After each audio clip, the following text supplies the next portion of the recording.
আমি হয়তো অনুতপ্ত যে এরকম আমার যেহেতু একটা ভাষা আমার মুখ দিয়ে বের হয়ে গেছে। শবে বরাতের রাতে মসজিদে ইবাদত করার চাইতে বেশ্যাখানায় থাকা আপনাদের চিনে ফেলেছি। আমি আগে চিনতে ভুল করলেও এখন চিনে ফেলেছি। আমার আরো বেশি কষ্ট হয় কিছু সহি আকীদার ভাইরাও তাদের সাথে যোগ দিয়েছে, আমার পরিচিত তারাও যোগ দিয়েছে। সাংগঠনিক দলাদলিতে যারা এই জালেমটা যদি আগামী 3 দিনের মধ্যে যদি গোটা দেশের মানুষের সামনে প্রকাশ্যে ক্ষমা না চাই, বাংলার তৌহিদি জনতাকে সাইজ করে ফেলবে। আসসালামু আলাইকুম ওয়া রাহমাতুল্লাহি ওয়া বারাকাতুহু। প্রিয় ভাইরা, আপনারা যে ভিডিওর ক্লিপ দেখেছেন তা দেখেই আপনারা বুঝে নিয়েছেন যে আজকের বিষয়টা কোন বিষয়টা নিয়ে আমি আজকের এই ভিডিওটি উপস্থাপন করতে যাইতেছি। বন্ধুগণ, গত কয়েকদিন ধরে শেখ আকরামুজ্জামান সাহেবের একটি মন্তব্য নিয়ে সোশ্যাল মিডিয়ার মধ্যে সমস্ত বাংলাদেশ জুড়ে তুলপাড় সৃষ্টি হয়েছিল, যা সত্যি অত্যন্ত দুঃখনীয় এবং অত্যন্ত ঘৃণনীয় একটা বিষয় ছিল। সে বিষয়টি যে উনি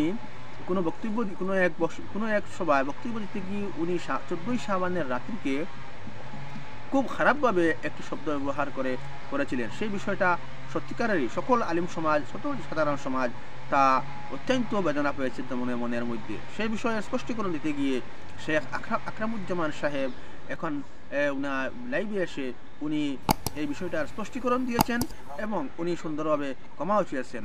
আসুন বন্ধুগণ, উনি এই ক্ষমা চাওয়ার যে বিষয়টা উনি কিভাবে মানুষের সম্মুখে উপস্থাপন করতেছেন তা আমরা একটু ধৈর্য সহকারে দেখি। আশা করি শেখ আকরামুজ্জামানের এই ভিডিওটা শুনলে উনি কি বলতে চেয়েছেন এবং কি বোঝাতে চেয়েছেন তা আমরা বুঝে নিব। একটু ধৈর্য সহকারে সম্পূর্ণ ভিডিওটি দেখার অনুরোধ রইল, যাতে আমাদের সকলের মধ্য থেকে ভুল ভ্রান্তি দূর হয় এবং একে অপরকে ঘৃণা করা থাকে আমরা যাতে বিরত থাকি এবং আল্লাহ যাতে আমাদের সকলকে ক্ষমা করেন। আসুন আমরা শেখ আকরামুজ্জামান সাহেবের সেই ভিডিওটা দেখে নিই। 1 ঘন্টার খুতবার ভাষণের শর্ট ভিডিও, কাটছাঁটকৃত ভিডিও নিয়ে যে সামাজিক যোগাযোগের মধ্যে তোলপাড় চলতেছে, ফেসবুক, ইউটিউব ইত্যাদি, এবং সেটাকে কেন্দ্র করে বিভিন্ন মহল থেকে ক্ষোভ এবং গোসার উদ্রেক হয়েছে, সৃষ্টি হয়েছে এবং একটা সারা বাংলাদেশে উত্তপ্ত অবস্থা চলতেছে। আমি এটা দৃষ্টির অগোচরে রাখি নাই, আমার দৃষ্টিগোচর হচ্ছে, আমি দেখতেছি। তো আসলে যেভাবে ভিডিও ক্লিপটিকে উপস্থাপন করা হয়েছে এবং এই ব্যাপারে বিভিন্ন মহল থেকে, বিভিন্ন আলেম থেকে এবং বিভিন্ন ধর্মাবেগী ব্যক্তিবর্গের পক্ষ থেকে ব্যাখ্যা, অপব্যাখ্যা, বিকৃতি ঘটানো হচ্ছে। এতে করে আমার বিরুদ্ধে মানুষ ক্ষেপে যাওয়া, মানুষের গোসা হওয়া, মানুষ ক্রোধানলে জ্বলতে থাকা, এটা একেবারেই স্বাভাবিক। এমনকি হয়তোবা আমার এই ভিডিও ক্লিপটি না হয়ে অন্য কোনো ব্যক্তির যদি ভিডিও ক্লিপটি হইতো তাহলে আমি হয়তো তাদের সাথে এইভাবে প্রতিক্রিয়া ব্যক্ত করতাম। তো যাই হোক, আমি যেহেতু আমার ভিডিও, আমার কণ্ঠ সেখানে রয়েছে, এই জন্য আমি এটার নিরসনের জন্য যা বলতে পারি এবং যা করতে পারি এটা কারো পক্ষে সম্ভব হবে না। তো আলহামদুলিল্লাহ, আমি যেটা বলবো যে এটি আমার একটি 2 বছর আগের ভিডিওটি হচ্ছে 18/3/2022 একটি জুমার খুতবার আমি প্রায় 1 ঘন্টা মতো শাবান মাসের করণীয় বর্জনীয়ের ওপরে বক্তব্য রেখেছিলাম এবং সেখানে আমি যে জিনিসটি তুলে ধরেছিলাম সেটা হলো যে সিয়ামের সহি হাদিস ভিত্তিক, অসংখ্য হাদিস ভিত্তিক যে ইবাদতটা রয়েছে সেটা হলো শাবানের সিয়াম। আর শাবানের সিয়াম বলতে আমি সেখানে তুলে ধরেছিলাম যে শাবানের প্রায় 28-29 দিন পর্যন্ত সিয়াম পালন করা সহিহ হাদিসের ভিত্তিতে পাওয়া যায়। রাসূলুল্লাহ সাল্লাল্লাহু আলাইহি ওয়াসাল্লাম রাখতেন। সহিহ বুখারী, মুসলিম এবং আবু দাউদ, তিরমিজি, নাসাই সমস্ত হাদিসের গ্রন্থে রয়ে গেছে। কিন্তু দেখা যায় যে এই 28টি সিয়ামকে গোপন রেখে মাত্র শুধু শবে বরাতের অর্থাৎ 14 শাবানের রাতের কিয়ামুল লাইল পালন করা আর দিনের বেলায় সিয়াম পালন করা, এইটার আমি বিরোধিতা করেছি এবং শাবানের অধিকার পুনরুদ্ধার করার জন্য চেষ্টা চালিয়েছি এবং যারাই আমার পূর্ণ খুতবাটা শুনবেন তাদের কাছে এটা স্পষ্ট হবে।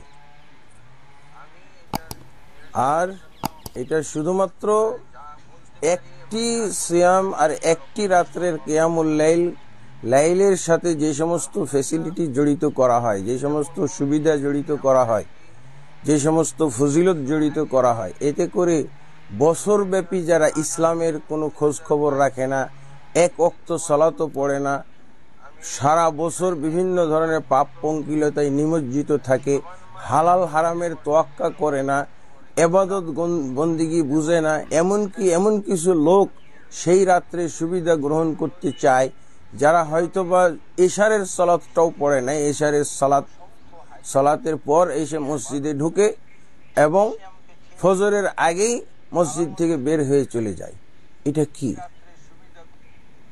এটা কি ইসলামের বিকল্প একটা ব্যবস্থা হয়ে গেল না? এটাই আমি বুঝানোর, এই কথাটার প্রতি এই দৃষ্টিভঙ্গি, এই ফ্যাসিলিটি যারা গ্রহণ করে তাদের প্রতি আমি ক্ষুব্ধ হয়ে আল্লাহর রাসূল সাল্লাল্লাহু আলাইহি ওয়াসাল্লামের অসংখ্য শাবানের যে হাদিসগুলো রয়েছে এবং ইবাদত বন্দিগির, দৈনন্দিন ইবাদত বন্দিগি, ফরজ ইবাদত বন্দিগি, এইগুলোর যে অধিকার ভুলুণ্ঠিত হচ্ছে, ধ্বংস হচ্ছে, এগুলোর প্রতি আমি দরদি হয়ে বা এগুলোকে প্রতিষ্ঠার উদ্দেশ্যে আমি কঠিন করে একটু বলেছিলাম। কিন্তু এটা কোন পরিপ্রেক্ষিতে বলেছি, কাদের প্রতি ক্ষুব্ধ প্রতিক্রিয়া জানার ক্ষেত্রে বলেছি, এইটা আর আমাদের শোনাও হয় নাই, বোঝাও হয় নাই, যেহেতু 1 ঘন্টার ভিডিওটির আগের পিছের সব কিছু কাটছাট করে ফেলে দেওয়া হয়েছে। তো আমি বুঝাতে চেয়েছি যেহেতু রাসূলুল্লাহ সাল্লাল্লাহু আলাইহি হ্যাঁ শেখ সাহেব, এই কথাগুলো সত্য যে আপনি যে বিষয়টা বলেছেন তা আপনি বলতেছেন, এটা আপনার কথা বলতে গিয়ে প্রাসঙ্গিক ক্রমে কথাগুলো এসে গেছে, আপনি কন্ট্রোল হারা হয়ে গিয়েছিলেন। দেখেন, আগেরকার জমানায় এইসব ইন্টারনেট বা ভিডিও করার একটা ব্যবস্থা ছিল না, তখন মানুষ যদি কোনো কিছু বলতো তাহলে এত স্প্রেড হতো না। কিন্তু এখন যে কোনো আলিমে যদি সামান্যতম টাঙ্গ স্লিপ হয় তাহলে বিষয়টা নিয়ে অত্যন্ত তুলপাড় সৃষ্টি হয় এবং মানুষ সহজেই মুহূর্তের মধ্যে সমস্ত বিশ্ব ছড়িয়ে পড়ে। তাই বর্তমান সমাজের আলিম সমাজ যারা আছে, বিশেষ করে ইসলাম নিয়ে, ইসলামের বিষয়বস্তু মুসলিম সমাজের মধ্যে বা সমস্ত বিশ্বর সম্মুখে উপস্থাপন করেন, তাদেরকে কথা বলার সময় খুব মেপে খুঁজে কথা বলা অত্যন্ত প্রয়োজন। আপনি একজন দক্ষ পণ্ডিত, আপনি একজন জ্ঞানী ব্যক্তি, কিন্তু আপনার থেকে এরকম ভুল মানুষ সহজে মেনে নিতে পারতেছে না। হ্যাঁ, মানুষ মাত্রই ভুল হয়, মানুষ ভুলের ঊর্ধ্বে নয়। তথাপিও আমরা বিশেষ করে সাধারণ যারা মুসলমান রয়েছে তারা আলিম সমাজকে খুবই শ্রদ্ধা করে এবং খুবই সম্মান করে। তাই যে কোনো কথা বলার সময় আমরা ধৈর্য সহকারে এবং স্থির মস্তিষ্কে বলার চেষ্টা করব। আসুন আমরা দেখি শেখ হারামুজ্জামান সাহেব আরো কি বলেন। রাসূলুল্লাহ সাল্লাল্লাহু আলাইহি সাল্লাম বলছেন যে শিরকের পরে সবচেয়ে জঘন্যতম বেদাত হলো, সবচেয়ে জঘন্যতম গুনাহ হলো বেদাত। এমনকি বেদাত করলে সেই ভয়ঙ্কর যে কিয়ামতের আলামত, সেই কিয়ামতের আলামতের যে কি বলে ক্ষতি, এই ক্ষতিটা বেদাতকারীর ক্ষেত্রে ঘটে যায়। আল্লাহ রাসূল সাল্লাল্লাহু আলাইহি ওয়াসাল্লাম বলছেন, ইন্নাল্লাহ হাজাবাত তাওবাতা আন সাহিবি বিদআতিন হাত্তা ইয়াদাহা, নিশ্চয়ই আল্লাহ তাবারক ওয়া তাআলা বেদাতি ব্যক্তির তওবার দরজা বন্ধ করে দেন, ঈমানের দরজা বন্ধ করে দেন, আমলের দরজা বন্ধ করে দেন যতক্ষণ পর্যন্ত তওবা না করে। আর বেদাত কাকে বলা হয়? বেদাত হলো সেই ইবাদত যে ইবাদত আল্লাহ রাসূল সাল্লাল্লাহু আলাইহি ওয়াসাল্লাম করেননি, এমন ইবাদত যেই ইবাদতকে আল্লাহ রাসূল সাল্লাল্লাহু আলাইহি ওয়াসাল্লাম এইভাবে গুরুত্ব দেননি।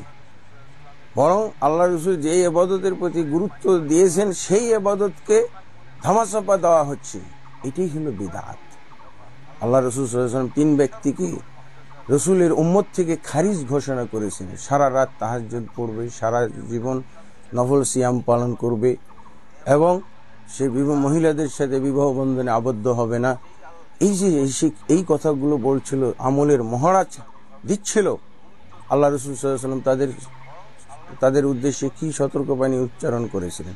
মান রাগিবা আন সুন্নতি ফালাইসা মিন্নি, যে আমার সুন্নত বহির্ভূত, আমার তরিকা পথ পন্থা বহির্ভূত ইবাদত করবে, সেই ব্যক্তি আমার উম্মত থেকে খারিজ। এবং আল্লাহ রসুল সাল্লাল্লাহু আলাইহি ওয়াসাল্লাম এরকম লোকদেরকে হাউজে কাউসারের পানি পান করাবেন না, তাদেরকে সোহকান বলে দূর দূর করে তাড়িয়ে দিবেন। অত্যন্ত ভয়াবহ ব্যাপার। আল্লাহ রসুল বলছেন, শাররুল উমুরি মুহদাসাতুহা, সবচেয়ে নিকৃষ্ট কাজ হলো দিনের মধ্যে নতুন কিছু আবিষ্কার করা। দুনিয়ার মধ্যে নতুন আবিষ্কার কি? এই যে ইবাদত। বেদাত হওয়ার জন্য অবশ্যই ইবাদত হইতে হবে। দুনিয়াবি ক্ষেত্রে কোনো বেদাত হইতে পারে না। দুনিয়াবি ক্ষেত্রের নতুন আবিষ্কারকে টেনে, আবিষ্কারের সূত্র ধরে দিনের ক্ষেত্রে নতুন আবিষ্কার করার কোনো সুযোগ নাই। এই সুযোগ ইসলামে নেই। একমাত্র যারা হয়তো বেদাত সম্পর্কে বুঝে না, যারা সুন্নাহ সম্পর্কে বুঝে না, তাদের চিন্তা ভাবনাটা অন্যরকম হইতে পারে। কিন্তু সত্যিকার যারা আলেম, সুন্নাতের আলেম, বেদাত বিশেষজ্ঞ, তারা কখনোই এমনটা মনে করে না। শিরকের পরে জঘন্যতম অপরাধ হলো বেদাত। আর বেদাতের জন্য অবশ্যই ইবাদত জাতীয় কিছু করতে হয়। দেখেন কিভাবে 28টি সিয়ামকে খেয়ে ফেললো এই শবে বরাতের একটি সিয়ামে। সারা জীবনের তাহাজ্জুদকে খেয়ে ফেললো এক রাত্রের তাহাজ্জুদ। শুধু তাই নয়, সারা জীবনের ফরজ ইবাদত, সারা বছরের ফরজ ইবাদতকে খেয়ে ফেললো এক রাত্রের এইসব নফল ইবাদতে। কি বলবেন? এটা ভালোর শুরুতে কত খারাপ জিনিস। বন্ধুগণ, আমি এই জিনিসটাই বুঝাইতে চেয়েছি। তবে এখানে হয়তো আমার কথাটা, উদাহরণটা, দৃষ্টান্তটা একটু অমার্জিত হয়ে গেছে। হ্যাঁ হুজুর, আপনি যে কথাগুলো বললেন যে দিনের মধ্যে নতুন আবিষ্কার যেটা ইবাদতের ক্ষেত্রে হয় সেটাকে বেদাত বলা হয়। কিন্তু এই যে বিষয় 14 শাবানের যে বিষয়টা, সে বিষয়ের উপর অনেক হাদিস রয়েছে এবং আপনি আপনার মধ্যে সেই সব হাদিসকে জয়ীফ মনে হচ্ছে, দুর্বল মনে হচ্ছে।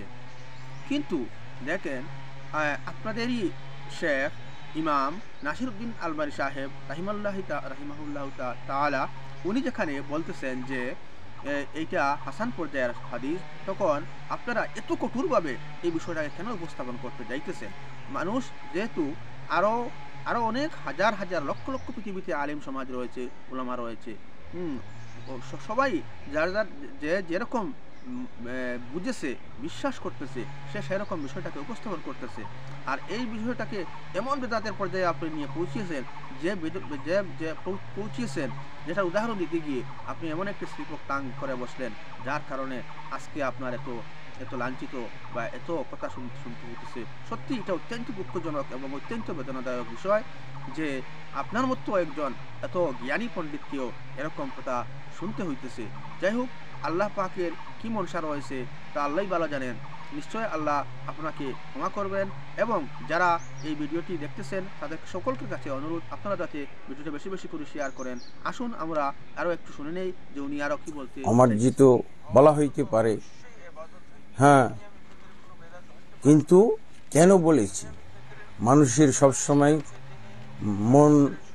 মনের মোড একরকম থাকে না, কথার মোড একরকম থাকে না।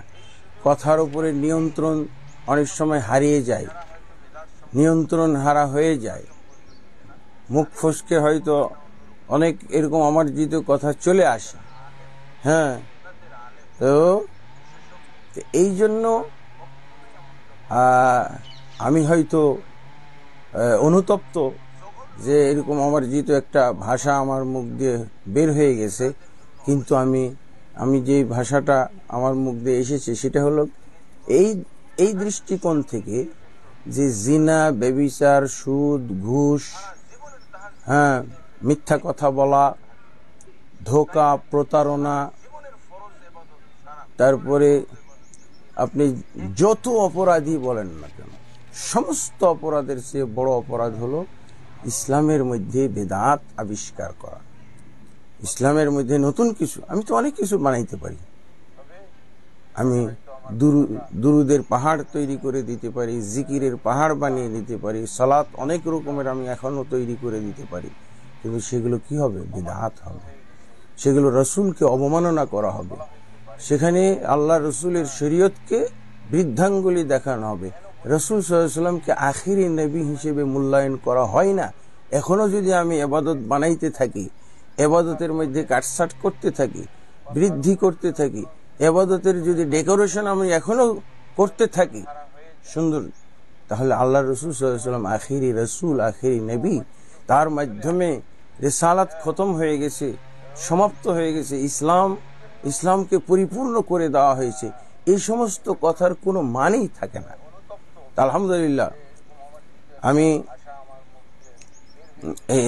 তাহলে সেই দৃষ্টিকোণ থেকে বেদাত যেহেতু জিনা ব্যভিচারের চেয়েও মারাত্মক অপরাধ, জিনা ব্যভিচার যেখানে সংগঠিত হয়, হ্যাঁ, সেই জায়গাটা অবশ্যই নিকৃষ্ট জায়গা, কিন্তু জিনা ব্যভিচারের চেয়েও নিকৃষ্ট যেই অপরাধ বেদাত চর্চা করা হয় মসজিদের মধ্যে, তাহলে এটা আরো কত নোংরা কাজ, আরো কত পাপময় কাজ, আরো কত জঘন্য এবং নিকৃষ্ট কাজ হইতে পারে। জিনা ব্যভিচার সংগঠিত করার জন্য নির্দিষ্ট জায়গা রয়েছে এবং সেটা অত্যন্ত পাপময় জায়গা। সেই জিনা ব্যভিচার কেউ মসজিদে করতে আসে না, যদিও বেদাতের চেয়েও ছোট ধরনের পাপ জিনা ব্যভিচার, কিন্তু এই জিনা ব্যভিচারের চেয়ে তো বড় ধরনের পাপ। জিনা ব্যভিচারের মাধ্যমে শুধু মানুষ নিজের চরিত্র ধ্বংস করে, তার অপরাধটা তার সাথেই সীমাবদ্ধ থাকে, দুইজনের সাথে সীমাবদ্ধ থাকে, কিন্তু দিনের বিকৃতি, ধর্মের বিকৃতি, বেদাত, এটা গোটা দিন ধর্মকে ধ্বংস করে ফেলা যায়, গোটা সমাজকে ধ্বংস করে দেওয়া হয়। ইসলামী সমাজের মধ্যে দেখা যায় যে ইসলামের ভাবমূর্তিকে নষ্ট করে দেওয়া হয়, ইসলামের সেই নিয়ন্ত্রিত অবস্থা, পরিমিত অবস্থা থাকে না, নিয়ন্ত্রিত থাকে না, অথচ এই ধরনের অপরাধ মসজিদে চর্চা করা হয়। বন্ধুগণ, আমি হয়তো উপমাটা সুন্দর দিতে পারি নাই, যদি এর কারণে মনোবেদনার কারণ হয়ে থাকে, সেটাও হয়তো ধর্মীয় অনুভূতির কারণে, ধর্মাবেগের কারণে আমি তাদের ধর্মীয় অনুভূতিকে এবং ধর্মাবেগকে মূল্যায়ন করি। হ্যাঁ, তবে আমার এই ভিডিওটি হলো, এটা খেয়াল রাখতে হবে, এটা ডিজিটাল যুগের ব্যাপার, এটা উন্নত প্রযুক্তির ব্যাপার। আপনি আমার ভিডিও ক্লিপ নিয়ে নাচানাচি করবেন, হ্যাঁ, লাফালাফি করবেন, অথচ আপনি এই ভিডিওর ক্লিপটি কখনকার সেটাও আপনি দেখবেন না। 18/3/2022 জুমার খুতবার একটি অংশ। আলহামদুলিল্লাহ, আপনি এখন দেখতেছেন কোন অপরিণামদর্শী ব্যক্তি এই কামটা করে দিয়েছে মানুষকে উত্তেজিত করার জন্য। জানি না সে নেক উদ্দেশ্যে করে প্রচার করেছে না সে খারাপ উদ্দেশ্যে প্রচার করেছে, এটার জন্য আমি তার নিয়তের উপরে আমি আঘাত হানতেছি না, তার নিয়তের জন্য আমি তাকে দোষারোপ করছি না, তহমত দিচ্ছি না। হয়তোবা সে সৎ নিয়তে প্রচার করে থাকতে পারে, অসৎ নিয়তে প্রচার করে থাকতে পারে। সৎ নিয়তে প্রচার করলে হয়তোবা এটার মাধ্যমে সে নেকি পাবে। অসৎ নিয়তে যদি প্রচার করে থাকে, এর জন্য যে এত গোটা বাংলাদেশের জনগণকে, মুসলিম জনগণকে সে আঘাত দিয়েছে, এর জন্য সে আল্লাহর কাছে এর শাস্তি, এর প্রাপ্য সে অবশ্যই পাবে। যে তাহকিক ছাড়া, তদন্ত ছাড়া, গবেষণা ছাড়া আগ পিস মিলানো ছাড়া যে এইরকম উত্তেজিত হয়ে যাবেন, এইরকম তোলপাড় সৃষ্টি করবেন, এইরকম গোটা জনগণকে খেপিয়ে তুলবেন, আমার আরো বেশি কষ্ট হয় কিছু সহি আকীদার ভাইয়েরাও তাদের সাথে যোগ দিয়েছে। আমার পরিচিত তারাও যোগ দিয়েছে। সাংগঠনিক দলাদলিতে যারা আবদ্ধ, সাংগঠনিক দলাদলির এই ঘৃণ্য বলয়ের মধ্যে আবদ্ধ, তারাও এই গড্ডালিকা প্রবাহে গা ভাসিয়ে দিচ্ছে। এদের জন্য আমার বড়ই দুঃখ হয়। ইনশাআল্লাহ যদি আমি সত্যের উপরে থাকি, আমি যদি সঠিক থাকি, আমার যদি আশা উদ্দেশ্য যদি সৎ হয়ে থাকে, তাহলে ইনশাআল্লাহ বাংলাদেশ কেন সারা পৃথিবীর মুসলমান কাফের সবাই যদি এক হয়ে যায় আমার বিরুদ্ধে, আমার বিশ্বাস যতদিন আল্লাহ আছেন আমার চুল পরিমাণ কেউ কোনো ক্ষতি করতে পারবে না। আমি যা বলেছি, যা করেছি আল্লাহর জন্য করেছি। আর যদি কোনো মুখ ফসকে ভুল হয়ে থাকে সেটা এবং অমার্জিত কথা বের হয়ে থাকে, আমি সেটা বললাম। যে আপনারা দেখেন এইরকম শব্দ, আর পরবর্তীতে যে এইরকম ডজন খানিক আমার বক্তব্য হয়তো এসেছে, সেই ডজন খানিক বক্তব্যের মধ্যে আর পাবেন আপনারা। এই যে আপনারা বলতেছেন ক্ষমা চান, আপনার ক্ষমা চানের আগেই আমার এগুলো ক্লিয়ার করা হয়েছে। আপনি শোনেন, আপনি যে কথাগুলো বললেন যে সহি আকীদার কিছু বাইরাও আপনার বিরুদ্ধে ষড়যন্ত্র করতেছে, আমি বলবো বিলকুল না। সহি আকীদার কেউ আপনার বিরুদ্ধে ষড়যন্ত্র করতেছে না, বরং সহি আকীদা কেন অন্য যারা জামাত রয়েছে, দেওবন্দি, বেরওয়ালি, যত জামাতে আলিম সমাজ রয়েছে বা সাধারণ মানুষ রয়েছে, সবাই এই বিষয়টা শুনেও অত্যন্ত দুঃখিত এবং মর্মাহত হয়েছেন। আপনি কিরকম এমন একটি ভাষা যেটা প্রয়োগ করেছেন এই 14 শাবানের রাতকে অবৈধ ঘোষণা করতে গিয়ে। মোহতারম, আমি আপনার কাছে অনুরোধ করতেছি, আপনি এই বিষয়টা নিয়ে আপনার সহি আকীদার মাযহাবের কারো বিরুদ্ধে আপনি খেপে যাবেন না। কারণ যদি খেপে যান তাহলে আপনি কারো দুকায় পড়ে খেপে যাবেন। কারণ হলো আপনি বলতেছেন যে আল্লাহকে রাজামন্দি করার জন্য আপনি কথাগুলো বলেছিলেন, আর এখনও আপনি আল্লাহকে রাজামন্দি করার জন্য যদি কথাগুলো বলে থাকেন, তাহলে আপনি কারো বিরুদ্ধে খেপে যাবেন না। যদি খেপে যান তাহলে আপনার এই যে কথা আল্লাহকে রাজামন্দি করার জন্য যে কথাগুলো আপনি বলতেছেন, সেই কথাগুলো বলা আর মানুষের প্রতি খেপে যাওয়া, তার মধ্যে আর কোনো পার্থক্য থাকলো না। গতিকে আপনি আমার কথাগুলা, আপনি যদি আমার ভিডিওটা দেখে থাকেন, অনুগ্রহ করে আমার এই কথাগুলোর মধ্যে আপনি একটু বিবেচনা করবেন আশা করি। এবং আগামী ভবিষ্যতে আপনি এই কথা যে কোনো বিষয়ের উপর বেদাতের বিরুদ্ধে আপনি কথা বলেন, কোনো অসুবিধা নাই, এখতলাফ থাকতেই পারে, কিন্তু কথা বলুন, কিন্তু আপনার দৃষ্টিভঙ্গিতে, আপনার ভাষা বাচনভঙ্গিতে যাতে সৌন্দর্য থাকে, সে বিষয়ের প্রতি আমাদের সকল আলিম সমাজকে খেয়াল করা প্রয়োজন রয়েছে। আপনি এখানে আমরা দেখেছি যে এই বিষয়টা নিয়ে মুস্তাফিজ রহমানি, গিয়াসউদ্দিন তাহিরি বা আরও অনেক আলিম সমাজ বিষয়টা নিয়ে প্রতিবাদ করেছেন। মুজাফফর বিন মাহসিন সাহেব বিষয়টা যখন ওনার সামনে প্রশ্ন করেছিল কেউ, উনি কথাটা বলতেও মানে একদম লজ্জাবোধ করতেছেন। কেউ এই কথাটা মাইকের মধ্যে, স্টেজের মধ্যে বলার সাহসই পাইতেছে না। সেই বিষয়ের উপর আপনি বলতেছেন যে আপনার সহিমান হাজের মানুষও কিছু আপনার বিরুদ্ধে খেপে গেছে, ষড়যন্ত্র করতেছে সাংগঠনিক, এরকম কিছু আমার মনে হয় এরকম কিছু নয়। কারণ কথাটাই এমনভাবে উপস্থাপন আপনি করেছেন যে কেউ শুনলেও তার মনের মধ্যে দুঃখ আসবে। বন্ধুগণ, চ্যানেলে যারা নতুন এসেছেন অনুগ্রহ করে চ্যানেলটাকে সাবস্ক্রাইব করবেন এবং আপনাদের বন্ধু বান্ধবীদের এই ভিডিওটি দেখার সুযোগ করে দিবেন। এবং আল্লাহর ওয়াস্তে উনি যে ক্ষমা চাইতেছেন, আমি মনে হয় আমাদের সকলকে এই বিষয়টি আমাদের অন্তর থেকে মুছে দেওয়া প্রয়োজন। কারণ উনি একজন মুসলমান, আমরাও একজন মুসলমান। এক মুসলমানের আরেক মুসলমানের প্রতি কর্তব্য হলো যাতে সে কোনো দাবি দেওয়া না রাখে। কারণ যদি আপনারা যদি ওনার উপর এই বিষয়টা নিয়ে খেপে যান, আল্লাহ রব্বুল আলামিনের কাছে কিয়ামতের দিন উনাকে গ্রেফতারি হতে হবে। এবং উনিও যদি আমাদের উপর খেপে যান, তাহলে আমরাও কিয়ামতের দিন আল্লাহ রাব্বুল আলামিনের বিচার কাঠগড়ায় আমরা বন্দী হতে পারি। তাই একে অপরের প্রতি আল্লাহকে ভালোবাসে আমরা একে অপরকে যাতে ক্ষমা করে দিই এবং এই চ্যানেলটাকে সাবস্ক্রাইব করে আমাদের সঙ্গে থাকবেন। আসসালামু আলাইকুম ওয়া রাহমাতুল্লাহি ওয়া বারাকাতুহু।